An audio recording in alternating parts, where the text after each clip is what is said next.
요즘 저탄소 태양광 같은 환경에 대한 투자를 통해서 경기 부양과 고용을 촉진시키는 이 그린 뉴딜 정책이 있던데 한국도 뉴딜 정책에 맞춰서 뉴딜 펀드가 많이 나오고 있잖아요. 네. 그린 뉴딜 ESG 상품도 있나요? 저희 회사도 이제 그린 뉴딜 ES 상품이 있고요. 그 이름은 신한 아름다운 SRI 그린 뉴딜 펀드입니다. 아, 그렇다면 이 상품의 가장 큰 특징 뭘까요?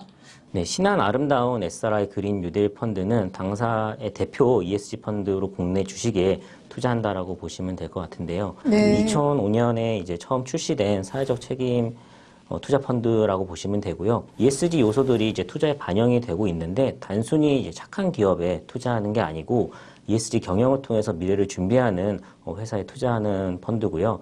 또 정부의 이제 그린 뉴딜 정책 관련해서 수혜가 예상되는 종목들에도 같이 투자하고 있는 펀드입니다. 요즘 트렌드에 맞게 잘 따라가시네요. 네. 그렇다면은 투자 방식과 관련해서 이 운용 전략과 대표적인 투자 종목에 무엇이 있을까요? 네, 기본 전략은 아까 말씀드린 대로 ESG 평가를 통한 투자를 한다라는 점이 하나가 있고요. 네. 그리고 ESG 관련 이슈라든지 아니면 테마에 좀 선별적으로 투자를 하고 있습니다. 네. 이제 이 펀드 같은 경우에는 외부 ESG 자문사의 ESG 평가와 그리고 당사 내부 리서치에 ESG 스코어링을 종합해서 투자 유니버스를 결정을 하고요. 네. 그리고 이 기업들 중에서 재무적 성과가 우수한 기업들을 이제 전체 포트폴리오 한 70% 정도로 구성을 하고 있고요.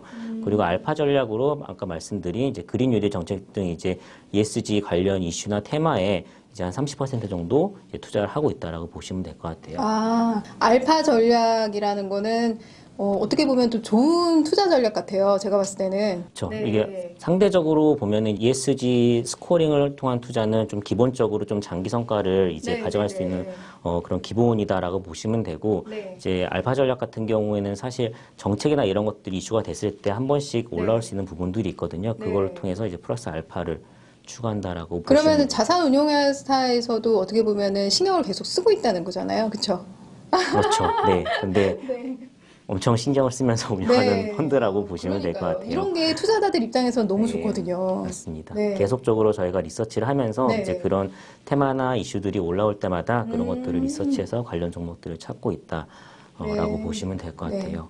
그러니까 기업의 재무제표를 주로 활용하는 일반 펀드와는 달리 이런 환경적 책임, 사회적 책임, 그리고 지배 구조 등을 함께 평가해서 이 성과가 높은 기업에 투자를 하는 펀드를 말하는 것이다. 이런 얘기신 거죠? 네, 맞습니다. 그리고 지속적으로 운용 판매 보수의 10%를 그 사회공헌 기업으로 적립하는 것 같은데 정말 좋은 일 많이들 하시더라고요. 근데 어떤 기부 활동 해오고 계신가요? 네, 지금 말씀드린 대로 저희 펀드에서는 네. 이제 운용 판매 보수의 10%를 적립해서 사회 공헌 활동들을 이제 꾸준히 진행하고 있는데요. 코로나 이전에는 이 재원을 활용해서 소외계층을 대상으로 어린이 캠프를 개최를 했었고요. 뭐 코로나 이후 그러니까 지난해 같은 경우에는 네. 장애인 고용에 좀 기여할 목적으로 네. 굿윌 스토어의 기부 활동을 지금 진행을 하고 있습니다. 아, 굿윌 스토어. 기증한 물품이나 옷을 판매하는 거 네, 말하는 맞습니다. 거죠? 예. 네. 좋은 활동 많이 하고 계시네요. 네. 정말 변화하는 세상에 굉장히 유망한 투자가 아닐까라는 생각이 드는데요. 혹시 아이스크림 좋아하세요? 아, 네. 아이스크림 네. 좋아합니다. 네, 맥도날드 가면은 맥플러리 아이스크림 있잖아요. 네. 저희 애들이 너무 좋아하거든요. 오레오. 네. 근데 예전에 이 아이스크림 뚜껑이 플라스틱이었거든요. 아. 근데 2019년도서부터 이 플라스틱 뚜껑이 종이로 바뀌었어요.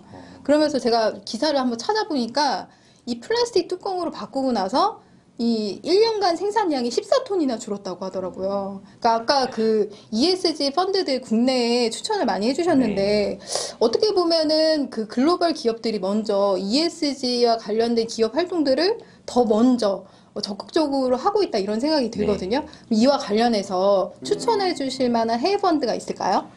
네, 말씀하신 대로 국내보다는 해외에서 ESG에 대한 논의들이 훨씬 더 활발하게 일어나고 있는데요. 네. 저희 회사에서도 글로벌 기업에 투자하는 신한 글로벌 지속가능 경영 ES 펀드가 있습니다. 네, 그렇다면은 신한 글로벌 지속가능 경영 ESG 증권 투자 신탁. 너무 깁니다.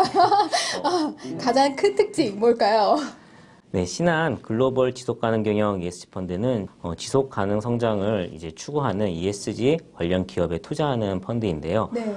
ESG 주식형의 60% 그리고 글로벌 단기 채권형 펀드의 이제 35% 가량을 네. 투자하는 펀드입니다. 아. 그리고 이 펀드 같은 경우에는 이제 글로벌 ESG 기업을 찾아서 직접 투자하는 펀드는 아니고요. 네. 해외에서 이제 운영이 되고 있는 우수한 ESG 주형 펀드들을 선택을 해서 네. 투자하는 이제 재간접 펀드라고 보시면 될 것 같고요. 네. 그리고 앞에서도 글로벌 단기 채권 비중이 한 35% 정도 들어간다고 말씀드렸잖아요. 네. 그래서 주식 혼합형 펀드이다 보니까 아무래도 중협, 중수익 그리고 주식형 펀드에 비해서는 조금 더 안정적으로 운용되는 펀드입니다. 네, 그러니까 단기 채권에 들어간다고 하니까 네. 아무래도 좀 편입 비중 면에서도 좀 네. 안정적이지 않을까 이런 생각도 들긴 네, 하거든요. 맞습니다. 그럼 주로 어느 나라에 투자가 집중되어 있어요? 네, 이 펀드 같은 경우에는 지금 가장 많이 투자하고 있는 국가는 미국과 유럽이라고 보시면 될 것 같아요. 아, 선진국. 네. 그럴 만한 특별한 이유라도 있을까요? 네, 미국 같은 경우에는 이제 전 세계 주식시장에서 봤을 때도 가장 큰 비중을 차지하고 있고요. 네.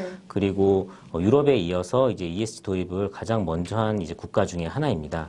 그리고 유럽 같은 경우에는 이제 우리나라로 따지면은 국민연금이라든지 네. 뭐 이런 대형 연기금들이 오래전부터 ESG 투자를 해왔기 때문에 이에 발맞춰서 이제 많은 유럽 기업들은 이미 ESG 관점에서 회사들이 경영이 되고 있거든요. 아, 그러면은 큰 손 투자자들이 이미 기업에 네. 투자를 하고 있다 이런 얘기군요. 그렇죠. 그러니까 네. 뭐 그렇게 투자를 하고 있기 때문에 기업들도 ESG 관점으로 오래전부터 운영이 되고 있는 측면이 있는 거죠. 네. 근데 반대로 뭐 신흥국 그리고 아시아 뭐 이런 국가들 같은 경우에는 이제 ESG 관점의 경영 그런 준비들이 아직은 부족하기 때문에 상대적으로 투자 비중이 낮다라고 보시면 될 어떻게 것 같습니다. 보면은 그 신흥국가보다 선진국가가 조금 더 빠르다 이런 생각이 드네요. 네, 맞습니다. 뭐 저런 투자 전략 같은 경우에는 선진국에서 먼저 시작을 하는 게 뭐 일반적인 것 같아요. 그러니까 선진국의 기업들에서는 발빠르게 ESG 경영을 계속 추구해 왔다라고 볼 수가 있겠네요. 그런데 사실상 기업마다 이 눈에 보이지 않는 비재무적인 요소를 가지고 점수를 평가한다는 게 쉽지 않을 것 같은데 어떤 기준이 있을까요? 네, 펀드를 선정하는 데 있어서 크게 두 가지 정도를 체크를 하고 있는데요. 먼저 ESG 요소들이 펀드 투자 프로세스에 전반적으로 잘 녹아져 있는가, 그리고 두 번째는 이제 ESG 전담 인력, 그러니까 리서치 인력과 운영 인력들의 규모가 충분히 큰가에 대한, 그리고 역량이 충분한가에 대해서 보고 있습니다. 이러한 필터링 과정을 통과한 펀드들 중에서 계속적으로 안정적인 수익을 좀 오랫동안 내고 있는 그런 펀드들을 저희 신한 글로벌 지속가능 경영 ESG 펀드에서는 최종적으로 담고 있습니다. 네, 그러면은 ESG 경영을 꾸준히 해온 기업들만 골라서 담는다 네. 이런 얘기신 거죠? 정확히는 ESG 경영을 꾸준히 해온 기업들을 담고 있는 펀드, 네, 담고 있는 현재 진행형. 네, 담고 있는 네. 펀드들을 이제 저희가 담고 있습니다. 아, 그러면은 그 하이펀드 ESG가 뭘까요?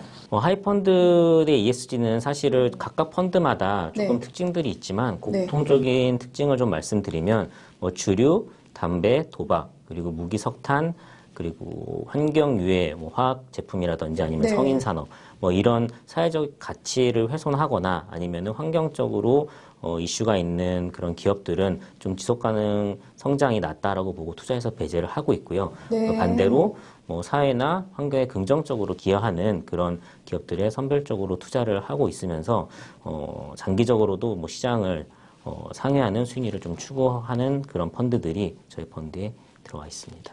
제가 그 투자자 입장에서 보면은 만약에 내 돈이 석탄 발전에 투자가 되고 또 무기 제조에 투자가 되고 있다라고 하면은 사실 이 ESG 펀드가 나온 이상 받아들이기가 쉽지는 않을 것 같거든요.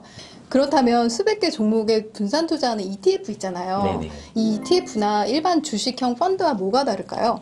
네, 이들 펀드들은 각각 40개에서 100개 종목에 집중 투자를 해서 차별화된 성과를 목표로 하고 있는데요. 저희 펀드에 편입되어 있는 하이 펀드들의 성과는 저희가 상시적으로 모니터링을 하고 있고요.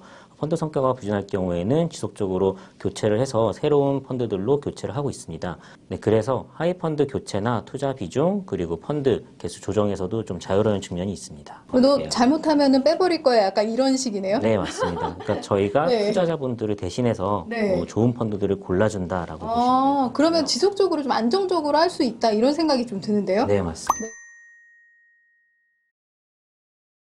자, 그러면 마지막으로 신한자산 운용의 ESG 상품 중에서 채권형 상품도 있던데 어떤 상품인가요? 네, 마지막으로 소개해드릴 상품은 네. 신한 지속가능경영 ESG 단기 채권 펀드입니다. 네. 이 펀드는 국내 채권형 상품이고요. 상품명에서도 알 수 있듯이 이제 ESG 채권 중에서 단기 채권에 이제 투자하는 펀드라고 보시면 될 것 같습니다. 아, 보통 채권 하면은 주식보다 안전한 투자처라는 생각이 좀 들거든요. ESG 채권 하면 뭔가 좀 생소할 것 같긴 한데 ESG 채권은 일반 채권하고 좀 뭐 다른가요? 네, ESG 채권에는 녹색 채권, 사회적 채권, 지속가능 채권 이렇게 세 가지 종류가 있습니다. 그럼 먼저 녹색 채권과 사회적 채권에 대해서 설명을 좀 해주시겠어요? 네, 녹색 채권은 뭐 신재생에너지 등 친환경 프로젝트나 사회 기반 시설에 투자하는 자금 조달을 위해서 발행된 채권이다라고 보면 될 것 같고요. 네. 그리고 사회적 채권은 사회 가치 창출 사업, 뭐 예를 들어서 자영업자 지원, 뭐 취약계층 지원 같은 그런 활동들의 재원을 마련하기 위해서 발행된 채권입니다. 되게 좋은데요? 네. 네, 듣고 보니까 너무 좋은 것 같아요. 그러면은 지속 가능 채권에 대해서도 한번 설명을 해주시겠어요? 네, 지속 가능 채권은 이제 환경 친화적이고 사회적 가치를 창출하는 사업에 네. 이제 투자 자금을 마련하기 위해서 발행되는 채권인데요. 네. 앞에서 말씀드렸던 이 세 가지 채권들이 일반 채권과 좀 다른 점을 좀 찾아보면은 네, 일반 채권이 특정한 목적을 명시하지 않고 발행하는 데 반해서 이제 ESG 채권 같은 경우에는 그 성격을 명확하게 드러내고 이제 발행한다는 게 큰 차이점이라고 볼 수 있을 것 같습니다. 최근 기업들이 이제 ESG 경영이 좀 화두가 되고 사회적 흐름이 이어지고 있는 상황에서 ESG 채권의 발행뿐만 아니라 ESG 투자에도 관심이 높아지면서 ESG 채권 시장도 함께 지금 급격하게 성장을 하고 있습니다. 아, 그렇다면 지속 가능 경영 ESG 단기채 펀드의 구체적인 투자 전략도 한번 듣고 싶거든요. 네, 저희 펀드는 ESG 채권과 ESG 관련 기업에서 발행한 채권의 최소 50% 이상을 투자를 하고 있습니다. 국내 ESG 평가 전문 회사인 네. 서스틴베스트의 자문을 받아서 네. 기업 ESG를 이제 스코어링을 산정한 후에 ESG 등급이 이제 B등급 이상 나온 기업들의 채권 중에서 이제 투자 채권들을 좀 선정을 하고요. 네. 그리고 아까 앞에서 말씀드렸던 그런 ESG 목적으로 발행된 채권에도 적극적으로 투자하고 있습니다. 앞에서 ESG 채권에 대해서 설명해 주셨잖아요. 네. 네, 구체적으로 그 포트폴리오를 예시로 설명해 주실 수 있으세요? 네, 앞에서 ESG 목적 채권 그리고 ESG 기업 회사채에 투자한다고 말씀을 드렸는데요. 저희 펀드의 포트폴리오에는 이제 롯데쇼핑에서 발행한 사회적 책임 채권이 들어와 있습니다. 이 채권은 중소협력사 저금리 대출 그리고 뭐 대금 지급 주기 단축에 사용되는 채권이다라고 보시면 되고요. 일반 채권과 달리 ESG 목적으로 이제 정해져 있는 채권입니다. 이러한 ESG 목적 채권 이외에도 당사에서 이제 전문 ESG 평가 기관의 자문을 받아서 평가한 ESG 상위 등급의 회사채에도 다양하게 투자하고 있습니다. 아, 그 펀드명을 보면 그 단기채라는 이름이 들어가 있잖아요. 그러면 단기채에 주로 투자하는 펀드다라고 말할 수 있겠네요? 네, 맞습니다. 저희 ESG 단기채 펀드 같은 경우에는 듀레이션 1.5년 내외의 단기채에 투자를 하고 있어서 이제 금리 변동하는 상황에서도 상대적으로 안정적으로 투자할 수 있다는 장점이 있습니다. 네, 이렇게 ESG 투자 얘기를 듣다 보니까 정말 시간 가는 줄 몰랐네요. 네, 앞으로 ESG 투자가 투자의 흐름을 주도하게 될지도 모른다라는 생각이 들면서 저희가 오늘 소개해드린 신한자산 운용의 ESG 펀드를 여러분들이 꼭 한번 살펴보시길 바랍니다. 오늘 좋은 말씀 해주신 신한자산 운용의 강한석 차장님께 정말 감사드립니다. 네.